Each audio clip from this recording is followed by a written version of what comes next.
Hello everyone. आज की video में हम डिस्कस करेंगे भारतीय संविदा अधिनियम 1882। सबसे पहले इसकी सामान्य जानकारी जान लेते हैं। इसका प्रारंभ 1 सितंबर 1872 को हुआ था। इसमें कुल 266 धाराएं हैं और इसके भाग एक से लगा के 75 तक साधारण संविदा दी गई है और धारा 76 से 123 तक निरसन किया गया और धारा 124 से 238 तक स्पेशल कॉन्ट्रैक्ट यानी विशिष्ट संविदा दी गई और धारा 239 से 266 निरसन के बारे में बताया गया है।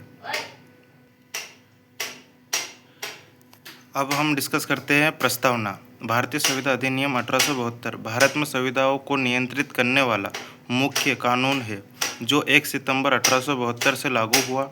यह अधिनियम संविदाओं के निर्माण, प्रवर्तन, क्षतिपूर्ति, गारंटी, बेलमेंट, प्लेज और एजेंसी जैसे विषयों पर कानूनी रूपरेखा प्रदान करता है।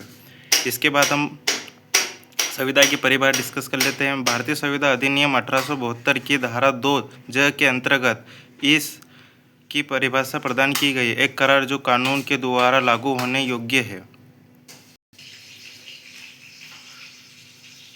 आपको हमारा वीडियो पसंद आ रहा है तो आप हमारे वीडियो को लाइक शेयर कीजिए और आपको हमारे नोट्स चाहिए तो आप हमारे व्हाट्सएप नंबर पर जो भी स्क्रीन पे बता रहे हैं उस पर आप संपर्क कर सकते हैं और आपको नोट्स का प्राइस 10 रुपये है।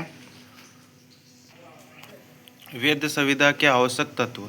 संविदा अधिनियम 1872 की धारा 10 में इसके आवश्यक तत्व के बारे में बताया गया है।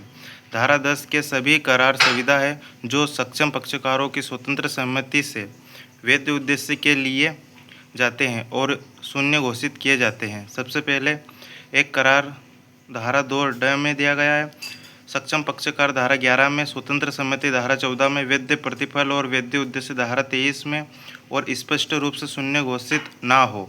करार प्रत्येक वचन और वचनों का प्रत्येक समूह जो एक दूसरे के लिए प्रतिफल हो।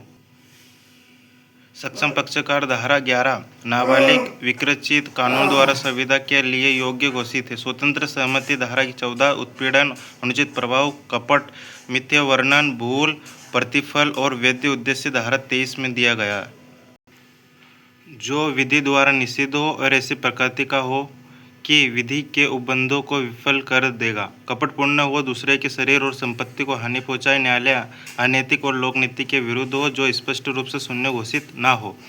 और इसके इस टॉपिक के इम्पोर्टेंट केस लो है मोहरी बीवी वर्सेस धर्मोदास केस। आज की वीडियो में इतना ही। आपका दिन शुभ हो।